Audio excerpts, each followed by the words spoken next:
স্মার্টফোনের পাশাপাশি smart watch মানুষের প্রতিদিনের একটি ব্যবহারযোগ্য বলতে পারেন যে ইলেকট্রনিক জিনিস হয়ে দাঁড়িয়েছে।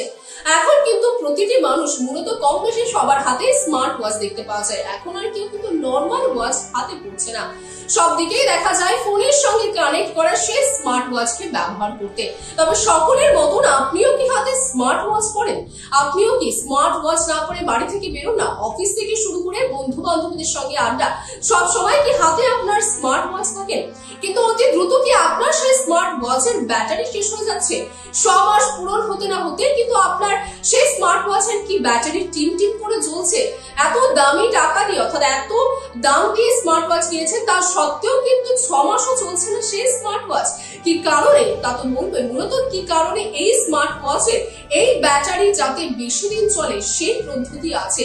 সেই পদ্ধতি আপনাদের জানাবো যে কি কি প্রক্রিয়া করা থাকলে বা জানা থাকলে পারে আপনার হাতের স্মার্ট ওয়াচটিও কিন্তু বহুদিন চলবে। প্রথমে যে বিষয় নিয়ে কথা বলবো সেটি হলো ব্রাইটনেস।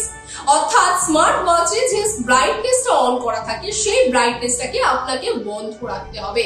অর্থাৎ যাতে হয়তোবা আলোতে বা মূলত সূর্যের তাপে হয়তো আপনার স্মার্ট ওয়াচটিকে সময় দেখতে অসুবিধা হলেও মূলত যেই মুহূর্তে আপনার স্মার্ট ওয়াচের সময় দেখতে অসুবিধা হচ্ছে সেই মুহূর্তে আপনি কিন্তু স্মার্ট ওয়াচটা বাড়িয়ে নিতে পারেন। কিন্তু অটোমেটিক যে মূলত যে ব্রাইটনেসটি রয়েছে সেই ব্রাইটনেসটিকে বন্ধ করে রাখুন, যাতে স্মার্ট ওয়াচ যদি সবসময় অন করে থাকে তাহলে কিন্তু ব্যাটারি অতি দ্রুত ক্ষয় হয়। অর্থাৎ আপনার স্মার্ট ওয়াচের কিন্তু চার্জ অতি তাড়াতাড়ি শীঘ্রই কিন্তু শেষ হয়ে যাবে। যার জন্য যত সম্ভব পারবেন নিজের হাতের স্মার্ট ওয়াচে যদি আপনি ব্যাটারি দীর্ঘদিন রাখতে চান বা স্মার্ট ওয়াচটা বেশি দিন চালাতে চান, মূলত তার জন্য কিন্তু অটো যে ব্রাইটনেস সেই ব্রাইটনেসটাকে স্মার্ট যে ওয়াচ সেই স্মার্ট ওয়াচে মূলত সেটিংসে যে কিন্তু বন্ধ করে রাখতে হবে। শুধুমাত্র এই নয়, এর পরেও কিন্তু বারবার আরো অনেক পদ্ধতি রয়েছে যে পদ্ধতির মাধ্যমে কিন্তু আপনি আপনার স্মার্ট ওয়াচের যে ব্যাটারির আয়ু সেই আয়ু কিন্তু আপনি বাড়াতে পারবেন। যার মধ্যে দ্বিতীয় যে বিষয় নিয়ে আমরা কথা বলবো তা হলো সেমি হাইবারনেস মোড। আপনার হাতের যে স্মার্ট ওয়াচটা রয়েছে সেখানে কিন্তু এই সেমি হাইবারনেস মোডটি বন্ধ করে রাখুন। অর্থাৎ সেমি হাইবারনেস মোড যে মোড অনুযায়ী কিন্তু আপনার হাতে যদি আপনি একবার আপনার হাতের স্মার্ট ওয়াচটা বন্ধ রাখেন তাহলে যতক্ষণ পর্যন্ত না আপনি পাওয়ার বাটন অন করছেন ততক্ষণ পর্যন্ত কিন্তু আপনার স্মার্ট ওয়াচ অন হবে না। এতে একটি জিনিস হবে যে আপনার বলতে পারেন বিনা কারণে আপনার যে স্মার্ট ওয়াচের যে ব্যাটারি সেই ব্যাটারির সময় বা ব্যাটারিটি পুড়বে না বা ব্যাটারিটি শেষ হবে না, যার ফলে আপনার হাতের স্মার্ট ওয়াচের কিন্তু আয়ু বলতে পারেন অনেকটাই বেশি বেড়ে যাবে। এবং তারপরে যে মূলত বিষয় নিয়ে আমরা কথা বলবো যে পাওয়ার বাটন।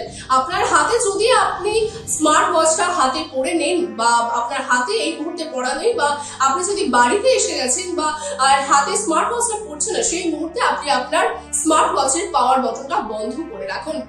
এতে একটি জিনিস হবে, আপনি যেই চার্জ থাকা সময়ে আপনি আপনার পাওয়ার বাটনটা অফ করবেন ঠিক সেই চার্জ পরে যখন আপনি আপনার সেই স্মার্ট ওয়াচটা অন করবেন আপনার স্মার্ট ওয়াচে ঠিক দেখবেন ততটাই কিন্তু চার্জ রয়েছে। এতে কিন্তু ব্যাটারি মূলত ক্ষয় কম হবে। এতে কিন্তু নোটিফিকেশন, অন্যদিকে যদি আমরা হাতে স্মার্ট ওয়াচ ব্যবহার না করা সত্ত্বেও যদি আমরা পাওয়ার বাটন অন করে রাখি তাহলে বারবার কিন্তু সেখানে নোটিফিকেশন ঢুকতে থাকবে এবং যার ফলে কিন্তু ব্যাটারি কিন্তু চার্জ শেষ হবে।